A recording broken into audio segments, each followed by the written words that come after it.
Marin Caldwell had exactly $7 left in her pocket and a feverish baby in her arms when she heard a man's voice snarl through the dark of the empty train station. An old woman with silver hair was shoved off the waiting bench, her handbag skidding across the cold concrete, and yet no one stopped. No one even turned to look. Marin should have kept walking too. She could barely save herself. But she turned back.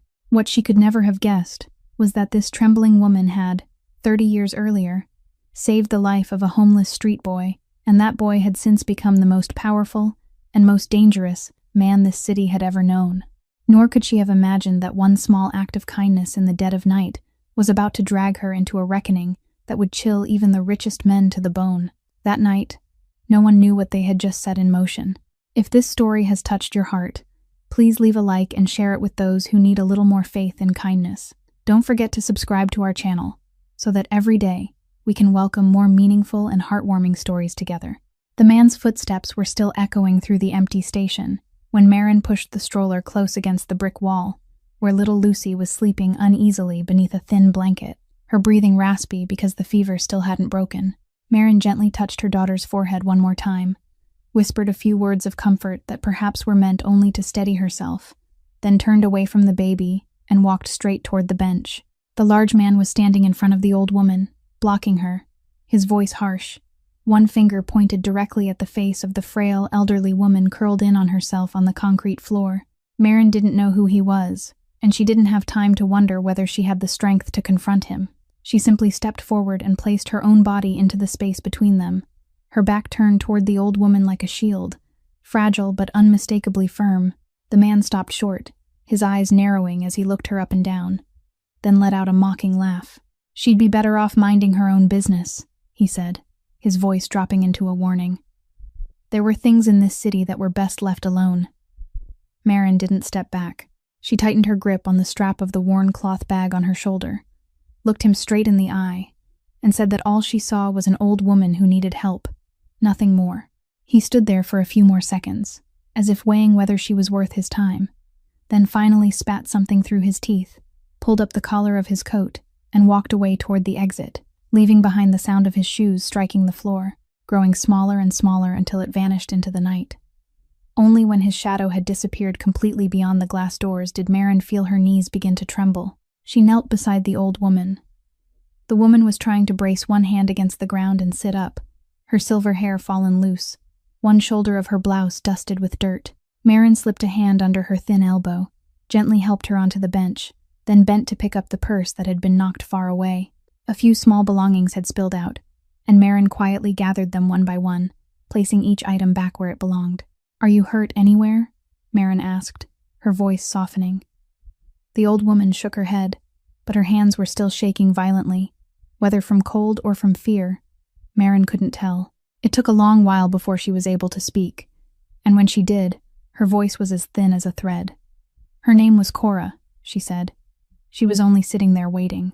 Waiting for whom? Marin asked. The old woman's tear-filled eyes turned toward the exit, toward the place where the man had just disappeared. Her grandson, she answered. He said he had some paperwork to take care of, and told her to sit quietly here and wait, that he'd come back for her.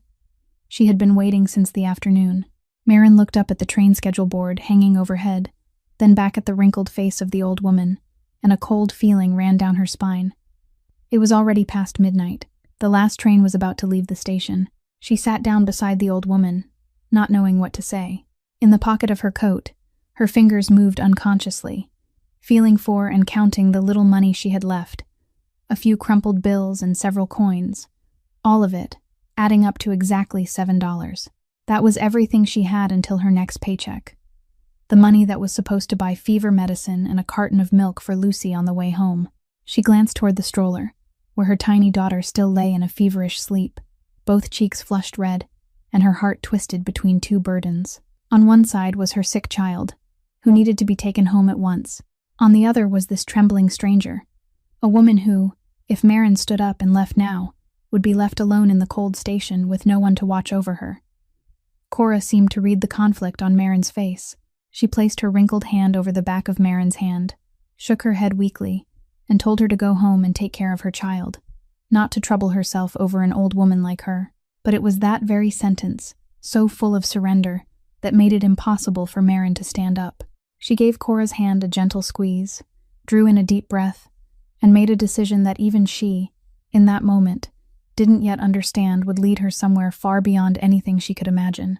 Marin's first thought was to call a cab, but she pushed it aside almost immediately, because the $7 in her pocket wouldn't even cover half the distance, much less carry 2 adults and a baby across the city in the middle of the night. She stood up, pushed Lucy's stroller with one hand, supported Cora with the other, and made her way toward the ticket gate, where the station attendant was getting ready to pull the iron grill shut for the last train. She called after him, her voice a little hurried, asking him to wait just a moment. The attendant turned back, with the weary eyes of someone whose shift was nearly over, and looked at the 3 bedraggled people coming toward him. "The old lady doesn't have a ticket," he said before Marin could even speak, "and the rule is that no one gets on the train without a ticket." Marin didn't let go of Cora's hand. She explained that the old woman had been left here alone since the afternoon, with no money, no one to pick her up, and if she had to stay in the station tonight, Marin truly wouldn't be able to rest easy.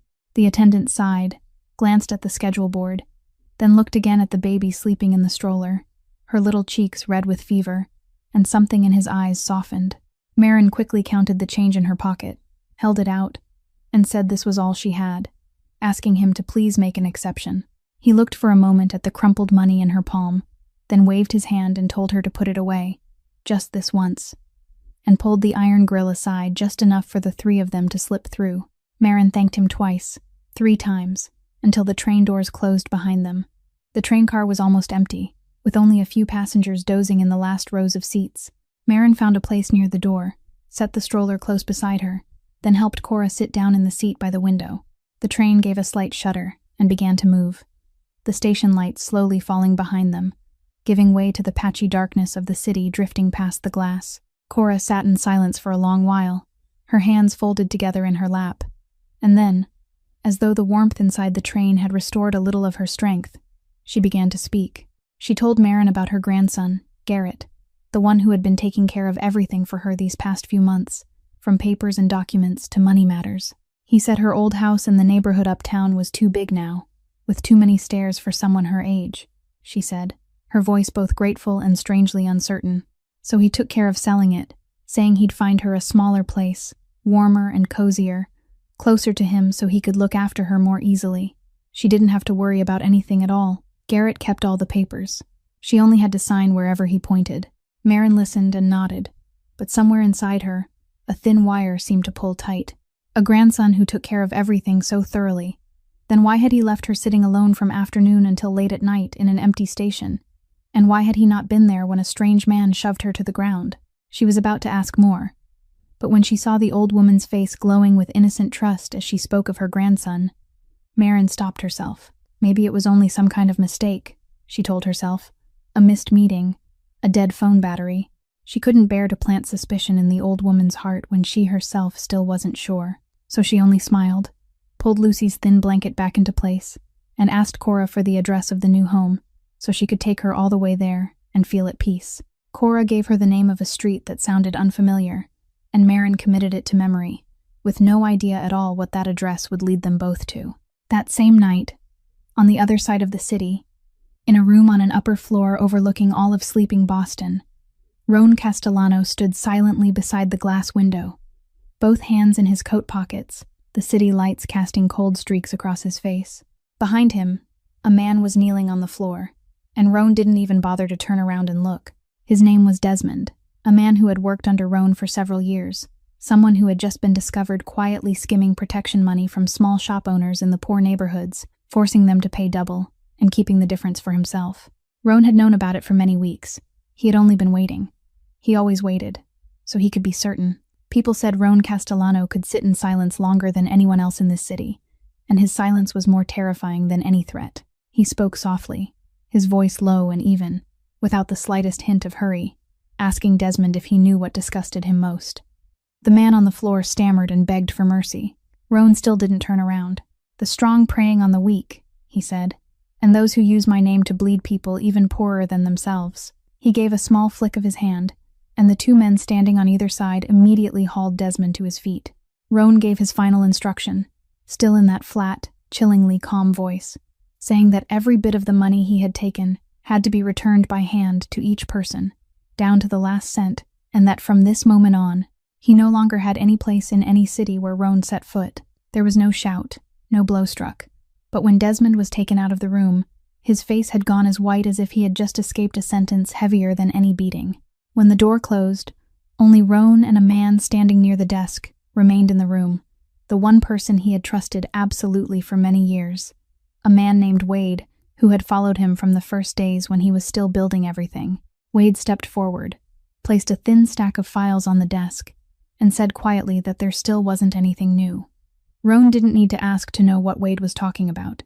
For many years now, he had been quietly sending people to search for a woman, the only person who had ever reached out a hand to him when he was still a starving, filthy, homeless stray of a child, with no roof over his head and not a single soul in the world willing to look back at him. He never told anyone who she was, or what she had done for him. All he knew was that without her, the boy he had been back then surely wouldn't have survived that winter, and he could never have become the man he was today. Roan picked up the stack of files, flipped through a few pages without any change in his expression, then set it down again. So many years, and so many searches had led nowhere, as if that woman had deliberately vanished from the world without leaving behind even a trace. He had hired the best people and followed every smallest clue, and yet she seemed to have evaporated from the face of the earth. Wade asked if he wanted to continue, because it had been so long, and perhaps the old woman was no longer alive. Roan was silent for a while, his gaze still fixed on the distant lights beyond the window, then answered simply that, until he found her, whether alive or gone, he wasn't stopping. "I owe her a debt this entire fortune can't repay," he said softly, almost as if only he was meant to hear it. Wade nodded, gathered the files back up, and withdrew. Left alone, Roan remained standing there for a very long time in the darkness, never knowing that only a few blocks away, on this very night, the invisible thread tying him to that woman had just begun to quietly tighten again.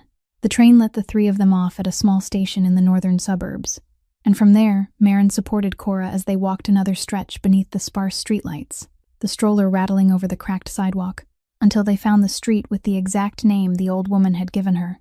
It was a quiet neighborhood lined with low houses pressed close together, and Cora suddenly quickened her steps, her face brightening with the eager hope of someone about to return home, pointing toward the end of the street as she walked, and saying that her house was right there, the one with the blue-painted door that Garrett had photographed and sent for her to see.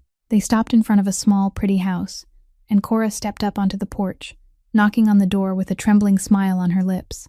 A moment later, the lights inside came on, the door opened a crack, and a woman in middle age, still heavy with sleep, peered out, frowning at the two strange women standing on her porch in the middle of the night. Cora was still smiling, stammering that this was her house, that there must have been some mistake. The woman inside looked at the old woman with both surprise and pity, then answered that she was mistaken. This house belonged to her family. They had moved in 3 weeks ago, and all the purchase papers had been completed, with the ownership fully transferred. She added that they had bought the house through a real estate agent, and that the person whose name had been on the sale had moved away long before. The smile on Cora's lips went out completely. She stood rooted to the porch step, her lips trembling and moving without any sound coming out, her aged eyes wide as she stared at the stranger standing in the doorway of the house she had believed was hers. Marin quickly stepped up and caught the old woman's arm as she began to sway, then tried to ask the woman more clearly whether the seller's name had been Garrett, whether he was the grandson of this old woman here.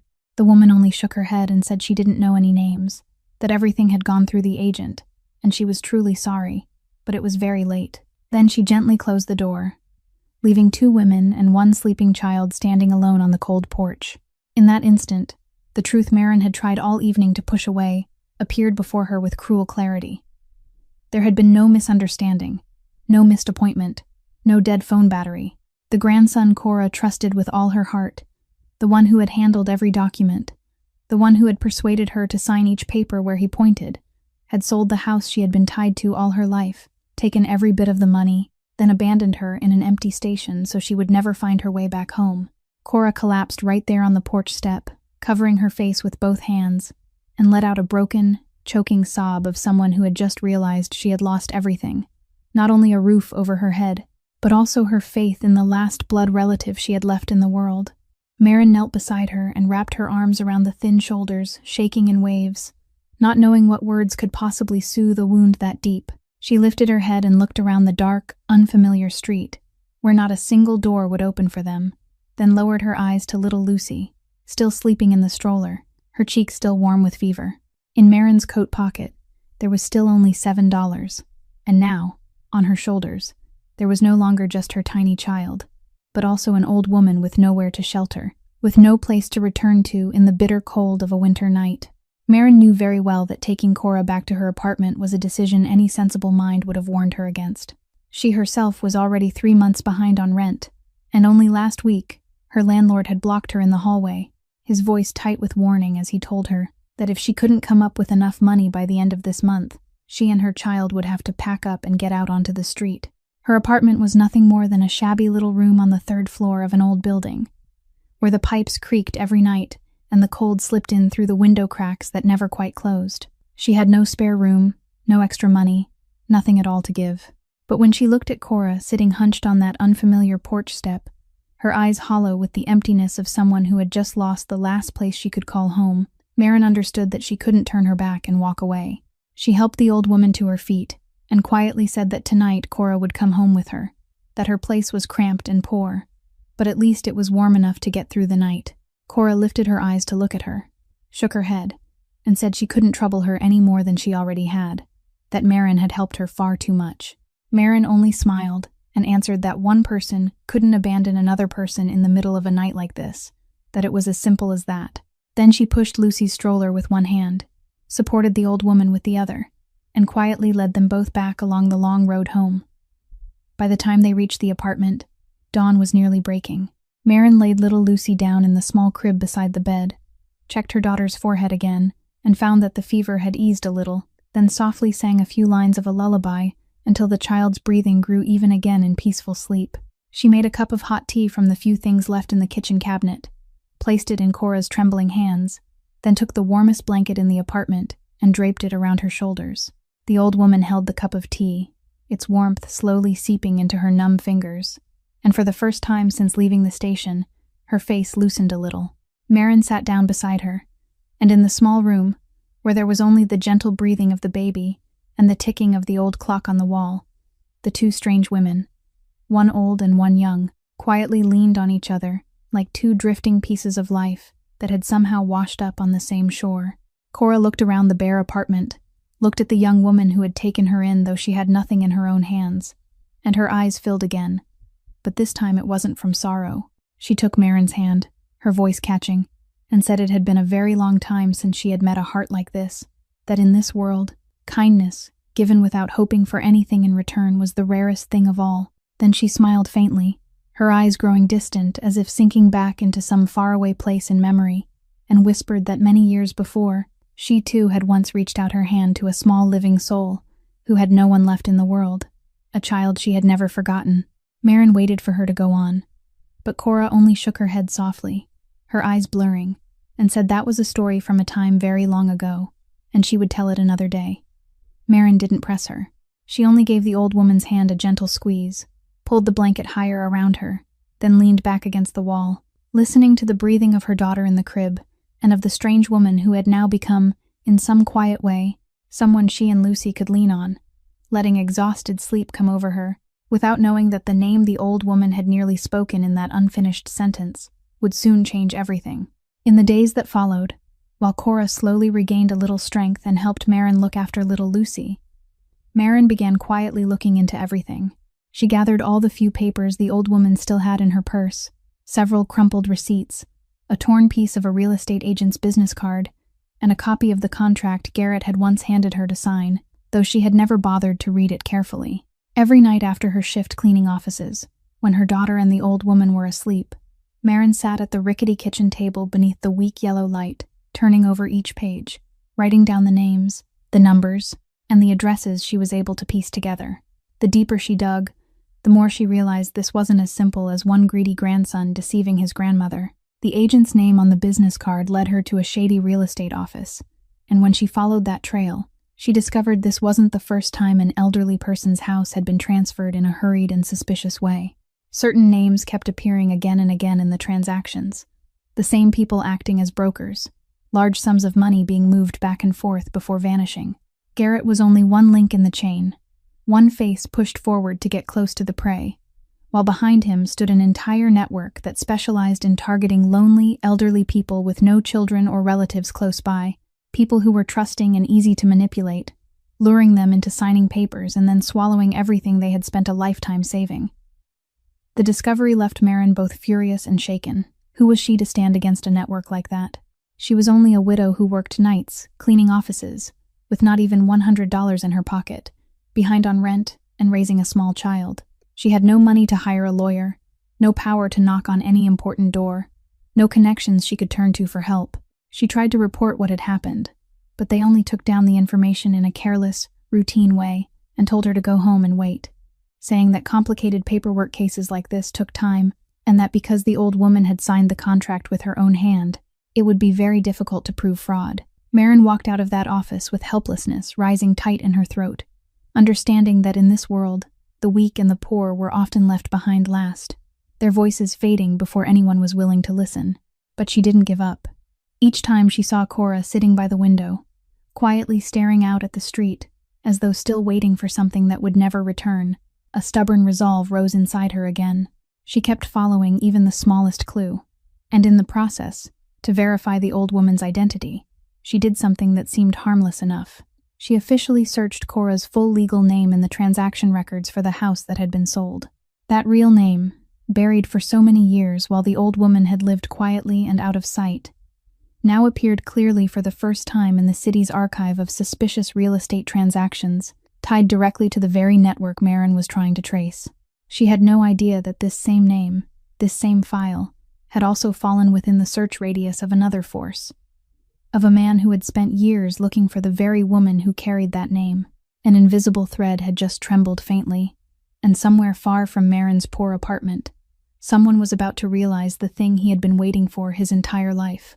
While Marin was quietly following those faint, fragile clues from her poor apartment, somewhere else, Roan Castellano's machinery was also moving in silence along a path that seemed, at first, to have nothing to do with her. The ring that stole property from the elderly had been on his radar for a long time, not out of simple compassion alone, but because it was operating on territory he controlled, taking advantage of vulnerable people in the very way he despised most.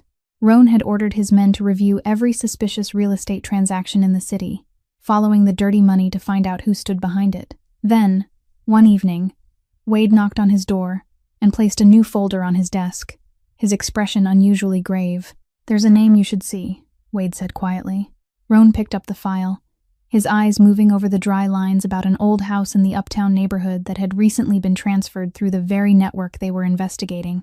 Then his gaze stopped, went still. The name of the house's former owner, the woman who had been tricked out of her own home, appeared clearly on the page, and it was the name Roan had carried in his heart for 30 years, the name he had whispered through countless long nights, the name he had believed had vanished forever from this world. For one moment, the man the whole city knew for his unshakable coldness suddenly froze, his fingers tightening around the edge of the file until his knuckles turned white. He read that name again and again, as if afraid his eyes had deceived him, as if afraid this was only some cruel coincidence. But no, every detail matched. Her age, her former place of residence, everything. The woman he had spent a fortune and so many years searching for in vain, the woman he had almost come to believe was no longer alive, was still living, and she was still here in this very city. Wade quietly explained what he himself had only just uncovered, that the reason they had never been able to find her all this time was because after the tragedy years ago, the old woman had deliberately changed the way she lived, quietly severing every tie with the past, living in seclusion under a simple life no one noticed, as though she had meant to erase herself from every trace. Only when the house was sold unlawfully was her real name forced to appear again on paper, and that was what had accidentally drawn her out of the darkness, where she had hidden for so many years. As Roan listened, something passed across his face, a sharp ache rising, and then being quickly pressed back behind his familiar calm. She had hidden herself to protect something, he understood, though he didn't yet know the whole story. And now the cruelty of the people who had deceived her had become the very thing leading him back to her. He set the file down and stood, and when he spoke, his voice dropped low, but carried the finality of an order that couldn't be shaken. He ordered Wade to mobilize every resource, to follow every trace and find out where the old woman was right now, and to do it quickly, carefully. At the same time, he wanted to know exactly who was behind the sale of the house, who had dared to touch that woman. When Wade withdrew, Roan stood silently again beside the familiar glass window, but this time his heart was no longer calm. After 30 years of searching that had seemed hopeless, for the first time, he felt himself so close to her, and he promised himself that wherever that woman was, whatever price had to be paid, he would find her. It didn't take long for Roan's machinery to trace the old woman's whereabouts, because the trail led from the sold house to the brokerage office, and then from the scattered statements, finally pointed to one single address, a shabby apartment on the 3rd floor of an old building, where Cora was taking shelter with the woman who had taken her in. Late one afternoon, when Marin had just returned from her shift, she stopped short at the head of the hallway when she saw a luxurious car parked in front of her poor building, standing out against the worn-down surroundings like something that belonged to another world. An uneasy feeling rose inside her. She hurried up the stairs, and when she opened the apartment door, she saw a strange man standing in the middle of the room. He was tall, his calm bearing giving off a quiet authority that was enough to make anyone wary with a single glance, and his eyes were fixed on Cora, who was sitting in the corner of the room, with an attention that was difficult to describe. By instinct, Marin immediately stepped forward and placed herself between the man and the old woman, one hand unconsciously reaching behind her, as if to shield Cora, exactly the same posture she had taken in the station that night. She asked who he was and what he was doing here, her voice tight with caution. She had seen too much over the past few days to trust anyone, especially a powerful stranger who had suddenly come all the way to her door. The man didn't seem offended by her defensive attitude. He stood still, keeping his distance, then spoke in a low, unhurried voice, introducing himself as Roan Castellano. He said he hadn't come here to hurt anyone, but to find someone, a woman he had been searching for across many long years. Marin didn't soften at all. She tightened her grip on the strap of her bag and replied that the only person here was a pitiful old woman who had just been deceived by her own family and robbed of everything she owned, and if he was another person trying to take advantage of her, Marin would never let him come near. She said the old woman had already suffered enough, that she didn't care how rich or powerful he was. As long as she was standing here, no one would be allowed to hurt Cora one more time. A silence followed those words. Roan looked at the young woman blocking his way, a thin widow in worn work clothes, with no power in her hands at all, and yet she stood proudly between him and the old woman, as though she were ready to face the whole world to protect a stranger. In that moment, something seemed to stir in his usually cold eyes, a flicker of astonishment mixed with respect, something he hadn't felt in front of anyone for a very long time. He was used to people trembling and lowering their heads before him, used to fear and flattery, and so the uncalculated stubbornness of this woman made him look at her again, longer this time, more carefully. He said quietly that he understood her caution, that she had every reason not to trust him, and he didn't blame her. But he asked her for one thing, only one thing, to let him speak with the old woman, even if only for a few minutes. Marin still didn't step aside. Her eyes met his, one side filled with fierce vigilance, the other with the strange patience of a powerful man trying to hold back the emotions surging inside him. And then, from behind Marin, a small trembling voice rose softly, the voice of Cora, who had slowly stood from the corner of the room, her aged eyes wide as she stared at the face of that strange man, as if she had just seen a figure from the distant past come echoing back. Cora took one trembling step after another toward the strange man, her eyes never leaving his face, and then her gaze came to rest on his wrist, where an old leather cord held a small coin darkened by the passing years, a thing that seemed ordinary to anyone else, yet something she would have recognized among countless objects in this world. Her hand rose to cover her mouth, her shoulders began to shake, and from her throat came a name, not Roan Castellano, but another name, the name of a boy from a very distant past. That powerful man, the one the entire city treated with wary respect, suddenly stood rooted in place, and when he slowly untied the leather cord from his wrist and placed the old coin in the old woman's palm, both of them looked down at it in a choked silence, as though 30 years had just collapsed into dust in that single moment.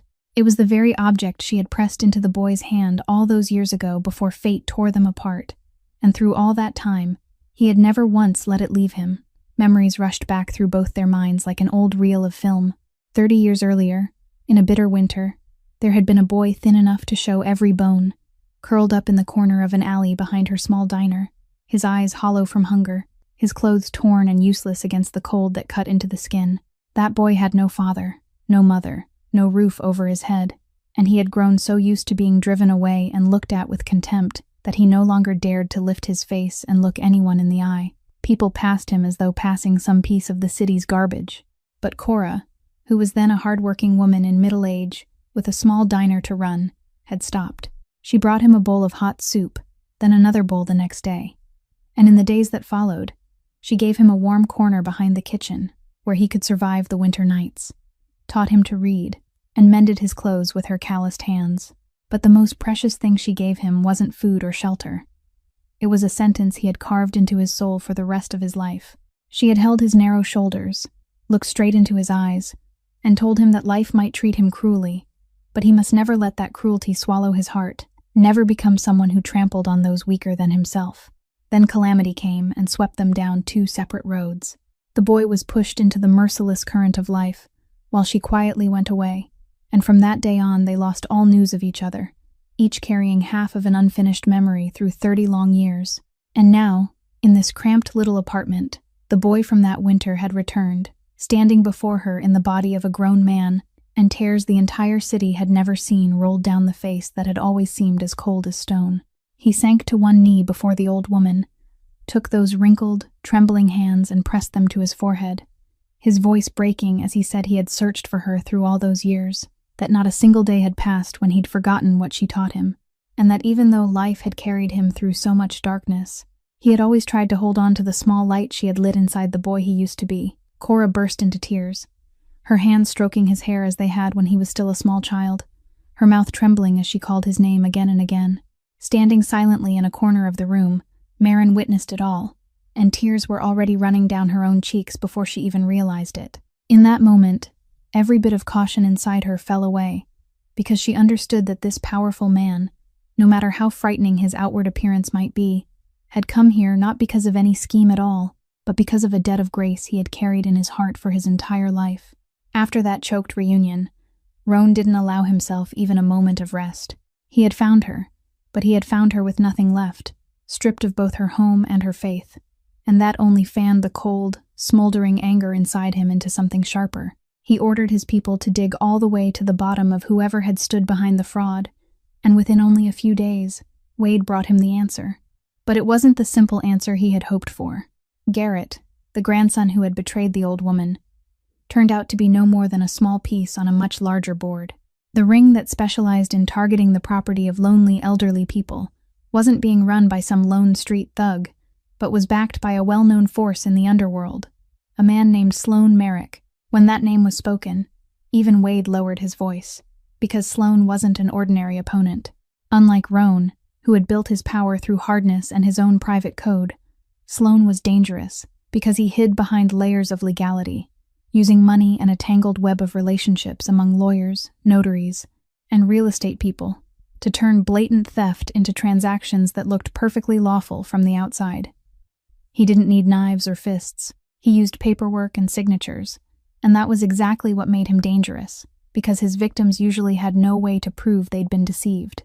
Wade laid the matter out plainly for Roan, saying that touching Garrett meant touching Sloan's entire network, and that this was no longer a matter of punishing one ungrateful grandson, but of declaring war on a force powerful enough to strike back. He reminded Roan that Sloan had ties to people sitting in positions even Roan would find difficult to reach, and that once they moved against him, things would no longer stay within the familiar limits of their control. Wade even quietly suggested that perhaps there were gentler ways to handle this, such as discreetly spending money to buy back the old woman's former house, compensating her with a comfortable life, without starting a confrontation that could drag behind it consequences no one could fully predict. Roan listened to all of it in silence, his eyes fixed on the empty space beyond the window, and when he spoke, his voice wasn't loud, but every word carried the weight of stone. He said that if he simply bought the house back in silence and let everything pass, then men like Sloan would keep going, and countless other lonely elderly people would become prey, people who might not be fortunate enough to have someone like him step forward to protect them. He said that the woman had once taught him something, that he must never become someone who trampled on those weaker than himself, and now, If he closed his eyes and looked away from a network that lived by feeding on the weak, he would be betraying the very lesson that had saved his life. To him, this was no longer about avenging one person. It was about living in a way worthy of the person she had believed he could become all those years ago. Wade fell silent, understanding that once Roan had made up his mind, nothing could move him. Roan stood, and in his deep, cold voice now rang the finality of a man officially opening a dangerous game.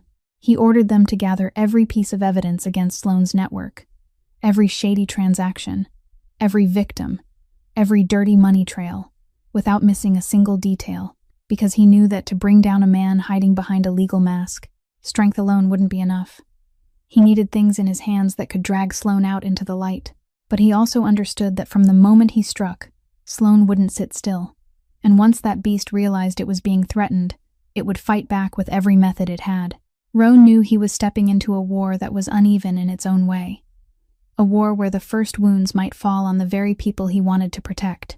And deep in his heart, a vague worry suddenly rose as he thought of the small apartment where Cora was taking shelter, of the young woman who had risked her own body to shield her, because he understood that when this storm came crashing down, they would be the ones standing where the wind struck hardest. During the days when Roan was quietly preparing for the confrontation, life in the small apartment still moved on in a fragile kind of peace. One morning, Marin woke and found Cora sitting by the window, holding little Lucy in her arms, softly humming an old melody while the baby babbled and giggled, and the sight warmed Marin's heart in the middle of all her heavy worries. The old woman looked up at her, smiled, and said it had been so long since she had held a child, that with Marin and her baby beside her, she felt as though she had been given life all over again. Marin sat down beside her, rested her head on the shoulder of the woman who, only a short while ago, had still been a stranger. And in that brief moment, she allowed herself to believe that everything would somehow be all right.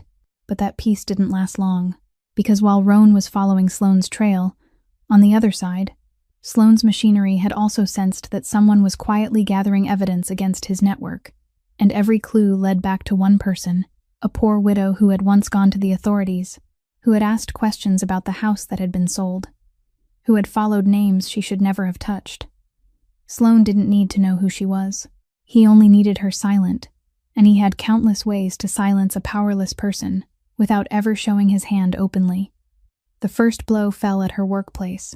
One evening, when Marin had just arrived at the cleaning company to begin her shift, the manager called her in, avoiding her eyes as he said he was very sorry, but she could no longer be kept on.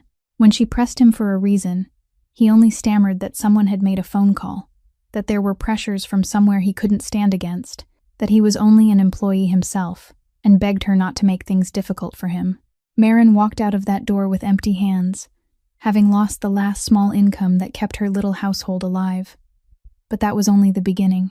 A few days later, the landlord suddenly appeared at the apartment door, no longer wearing his usual complaining look, but instead carrying a cold and final manner, placing in her hand a notice forcing her to move out within a painfully short time, despite the fact that he had previously allowed her to fall behind.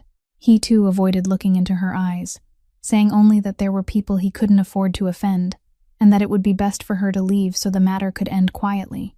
Then strange calls began pouring into her phone in the middle of the night, nameless voices that said nothing clearly, yet enough for her to understand that someone wanted to drive her into a corner, wanted her to let go of everything she was pursuing, wanted her to understand that a person like her shouldn't stand against people with power and money. Marin understood at once what was happening. These weren't coincidences, but a message being sent to her with purpose, an invisible hand slowly tightening around her already unsteady life to force her to submit. Afraid for her daughter's safety as the pressure closed in harder day by day, that night she sent little Lucy to stay with the kind older neighbor at the end of the hall, the gentle woman who often helped watch the child, so the baby could be somewhere peaceful, away from all the fear gathering around her. When Marin returned to the apartment with Cora, for the first time since the night at the station, she felt as though her shoulders were about to give way beneath the weight of everything. She sank down onto the floor, holding her head in both hands, and Cora slowly came to her side, placing a wrinkled hand on her shoulder. Her voice choked as she blamed herself, saying that it was because of her that Marin had to suffer all of this, that if only she had never entered Marin's life, Marin wouldn't have had to endure so much. But Marin lifted her head, shook it, held tightly to the old woman's hand, and said in a voice that was exhausted but still refused to yield, that she would never regret turning back that night, and that no matter how much they took from her, they couldn't take away her right to be a decent human being. When Roan heard about what was happening to Marin, the anger inside him rose into something silent and terrifying. He went to the apartment at once, and this time, when he stepped inside, Marin no longer stood in front of him to block his way. She only looked up at him with eyes shadowed from sleeplessness and exhaustion.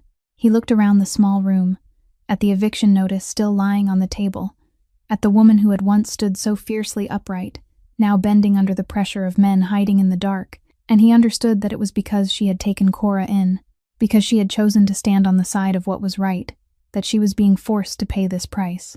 He told her quietly that from this moment on, she wouldn't have to face anything alone anymore. Marin lifted her head, ready to refuse out of the old habit of someone who had grown far too used to carrying everything by herself, but something in the resolve in his eyes made her stop. He didn't speak to her in the voice of a man handing out favors. He didn't place a stack of money on the table to buy her peace of mind the way powerful people often did. He only said that she had protected the woman to whom he owed his life, so now it was his turn to protect her. And that was something he had to do, not out of pity, but because it was only fair. That very evening, when one of Sloane's men came prowling back around the building to keep applying pressure, he never expected that the man waiting for him in the darkness of the hallway would be Roan Castellano. The man had only just realized who he was facing when Roan drove him straight against the wall at the end of the corridor, without a wasted sound, without a single unnecessary movement. Roan didn't need to swing a fist or strike a blow. He only had to stand there, pressing close with all the cold authority that radiated from him, and speak in that even voice beside the man's ear, saying that whoever dared come near again to bother this woman or the old lady in that apartment would learn the price of touching people under Roan Castellano's protection. The thug, who was used to bullying the weak, began trembling hard, stammering that he was only following orders, that he hadn't known these people had anything to do with Roan. Roan released him, lightly brushed the front of his coat, and said in a calm voice that frightened the man even more than shouting would have, that he should go back and tell Sloane Merrick the game had changed, and this time he had chosen the wrong prey. The man nearly stumbled over himself as he fled the hallway, and from that night on, the midnight calls went silent. The lurking shadows disappeared, as though an invisible hand had raised a wall around that poor apartment that no one dared cross. Standing in the doorway and witnessing it all, Marin felt something inside her begin to change. She was used to fighting the whole world alone, used to no one reaching out a hand when she fell, so used to it that she had almost forgotten what it felt like to have someone stand in front of her and shield her. When Roan turned back inside, his eyes softened in a way completely different from the coldness he had shown just moments before, and he asked if she was all right, a simple question no one had asked her in a very long time. Marin began to thank him, but her voice caught, and she realized her eyes were stinging. Roan stepped closer, and for a moment, the two of them only stood there, very near each other, in the stillness of the small room. He said softly that she didn't have to be strong every moment, that sometimes allowing someone else to carry part of the weight wasn't something to be ashamed of. Marin looked up at him, and for the first time, she didn't see a frightening mafia boss whom the whole city feared. She saw a man who had once been an abandoned child, who also knew what loneliness and hurt felt like.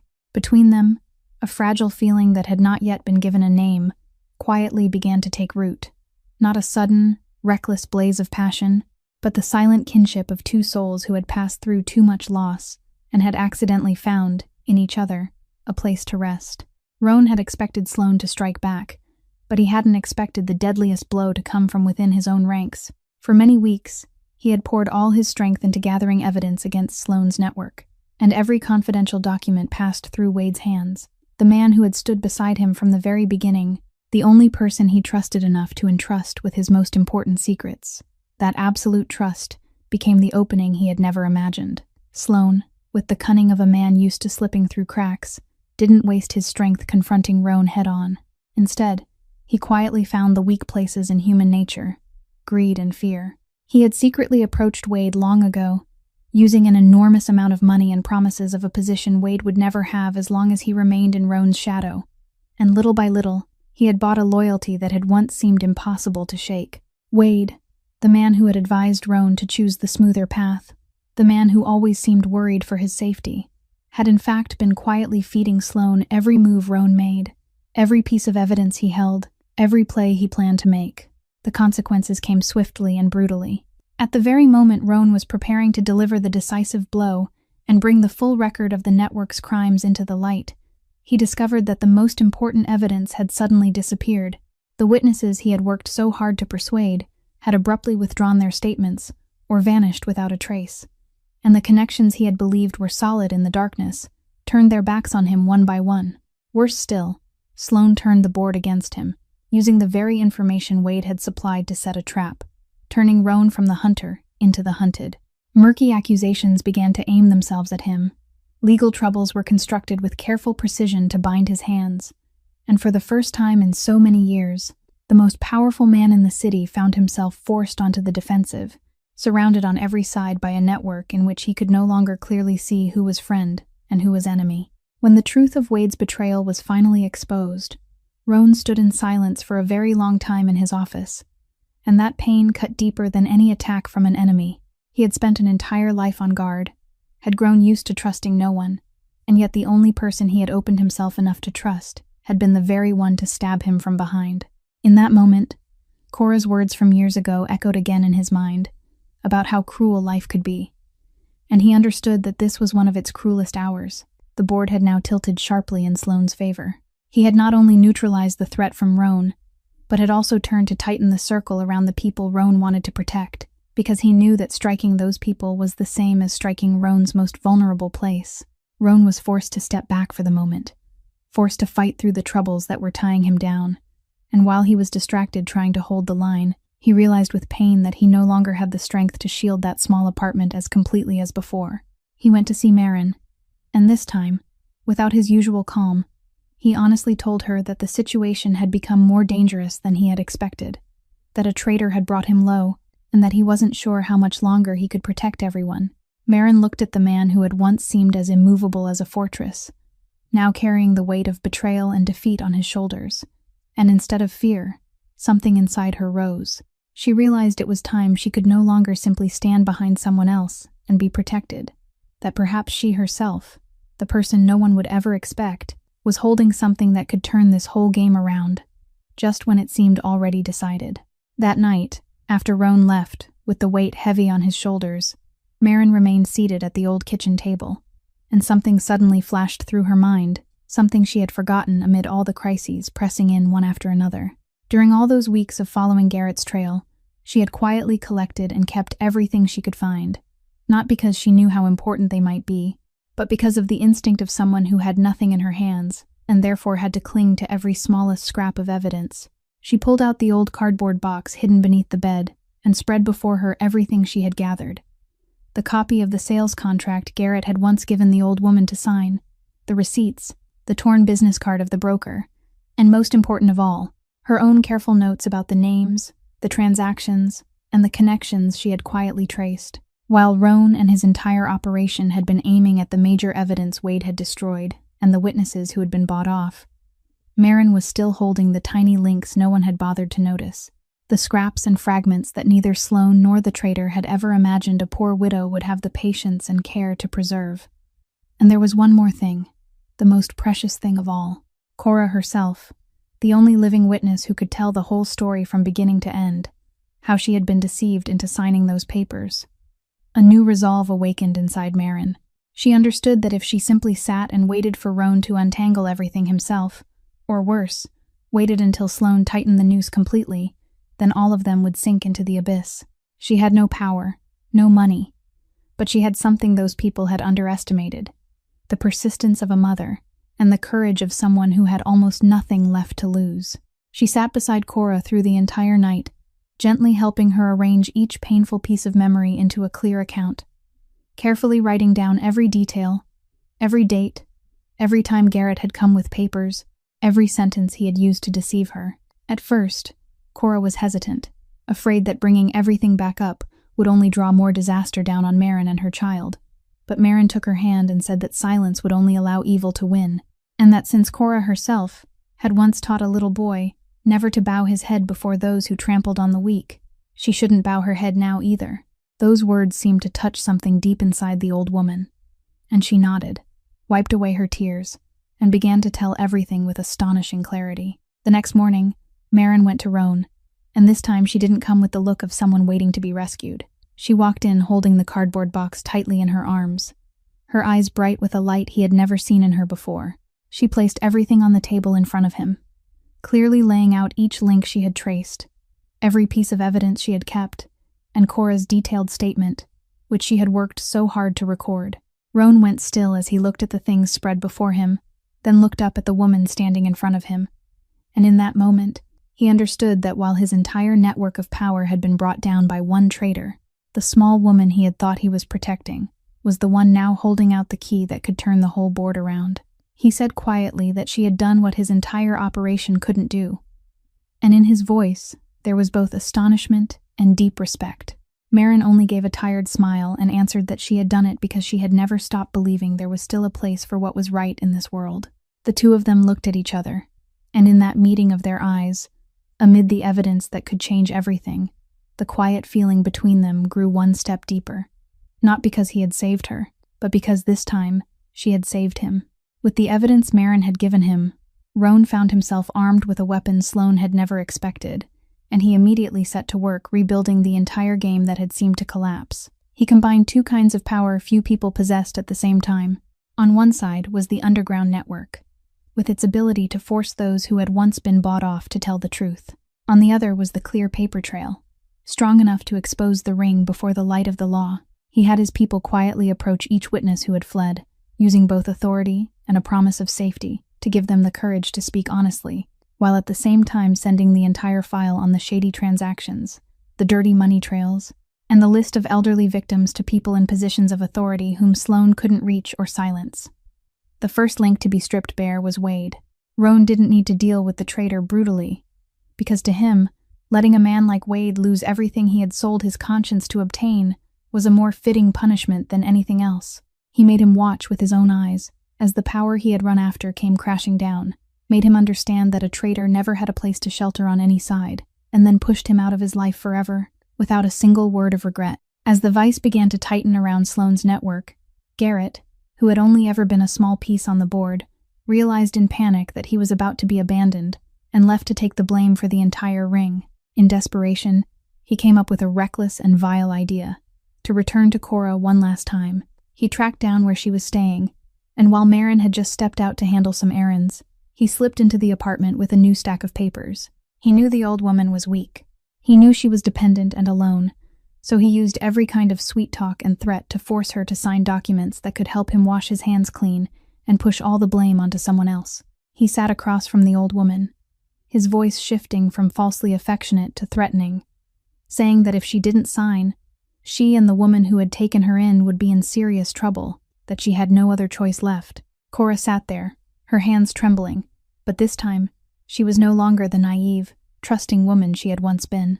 She looked straight into the eyes of the grandson she had once loved, and with all the dignity she had left, she refused, saying she would rather lose everything than sign one more thing that helped evil. At the very moment Garrett was still raising his voice to pressure her, the door flew open, and Roan walked in with Maren, who had returned just in time. The sight of that grandson cornering a frail old woman inside this very home became the final drop that made the cup overflow.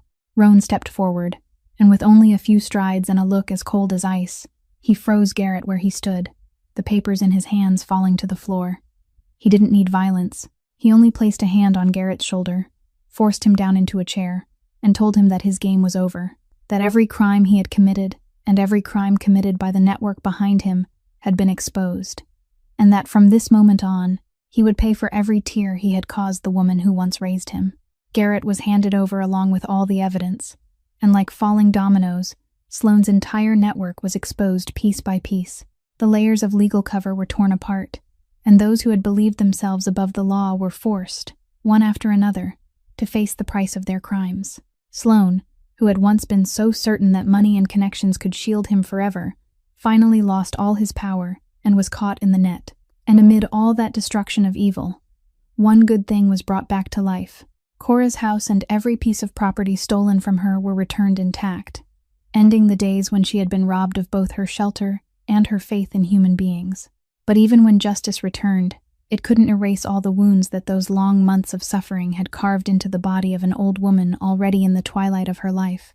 After the storm had passed, when everything had settled and the old house had been returned, Cora's health began to fail very quickly, as though that aging heart had struggled long enough to wait for the day everything was made right. And now it was allowing itself to rest. Her heart, already weak, could no longer endure the relentless shocks of the days that had gone by, and she lay there on the bed in the house she had almost lost forever, growing more tired with each passing day, her breathing thinner and more fragile. Roan set everything aside and stayed with her almost day and night. The man who had once made the entire city bow its head now sat quietly beside her sickbed, holding her wrinkled hand like a child afraid of losing his mother. And in that silent room, all power and all wealth became meaningless before the one thing he couldn't buy back, the time to be beside the person he loved. One afternoon, when the pale sunlight poured through the window and covered the room in a gentle glow, Cora slowly opened her eyes, and they still held that familiar clarity and warmth. She looked at Roan for a long time, then raised her trembling hand to lightly stroke his face, speaking in a breathless voice filled with love. She said she knew everything, knew the man he had become, knew the dark roads life had pushed him through, and she had never blamed him for any of it, not for a single second. She said that years ago, she had only been a poor woman who gave a starving boy a few bowls of soup, yet that boy had carried it in his heart for his entire life, had searched for her for 30 long years, and that alone was enough for her to know that the heart she had once tried to protect, inside the chest of that little boy, was still intact, still hadn't been swallowed by the darkness. Roan lowered his head, tears running down his face, and he choked out an apology to her, apologizing for finding her too late, apologizing for letting her suffer so much bitterness when he should have been by her side protecting her long before. Cora only smiled, shook her head very softly, and said that he hadn't come late at all, because he had come exactly when she needed him most. And more important than anything, he had come back with a heart that still knew how to love, still knew how to shelter the weak, and that was the greatest gift she could ever have asked for. Then her gaze shifted to Marin, who was standing silently in the doorway with tear-blurred eyes. She called her closer, placed Marin's hand in Roan's, and with the last of her strength, whispered that she could leave in peace, knowing that the two loneliest people she loved had found each other, that from now on he would no longer be alone, and neither would she. She told them to lean on each other as they lived, to love each other, and guard their kindness like a flame that must never be allowed to go out. Both of them tightened their hands around hers and nodded through their tears, promising her that they would. Cora let out a soft breath of relief, her face easing into peace as though she had finally set down the burden of an entire lifetime, and her eyes slowly closed with a smile still lingering on her lips.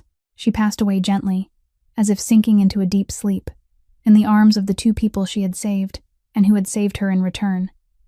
Inside the house flooded with the light of evening, no longer lonely, no longer afraid, but peaceful in the way her weary life had always deserved. A few months passed, and Marin's life changed in a way she had never dared to dream of during those desperate nights in the shabby apartment of the past. She no longer had to count every loose dollar, no longer had to fear eviction notices or midnight phone calls. But the most precious thing she gained wasn't comfort. It was a true home, a place filled with a child's laughter and with a man who had learned how to be gentle. The love between her and Roan had grown naturally through the months they spent weathering storms together, not loudly, not hastily, but firmly, like tree roots sinking deep into the earth. He, the man who had once been cold toward the entire world, now found in her and little Lucy a reason to believe that his life could still hold warmth, while she found in him a shoulder she could finally lean on after so many years of carrying everything alone. They couldn't erase the pain of losing Cora, but they carried her words like a flame, living with kindness and protecting one another, exactly as she had hoped. One peaceful afternoon, when little Lucy had begun toddling around and babbling the names of the people she loved, Roan knelt in front of her, opened his palm, and inside it lay the old coin tied to the leather cord that had followed him throughout his entire life. He gently fastened it around the little girl's tiny wrist, smiling as he told her that this was a gift from a very special grandmother, someone who had taught their whole family the most precious lesson about kindness, and that from now on, Lucy would keep it safe for him. Little Lucy looked at the shining coin and laughed brightly.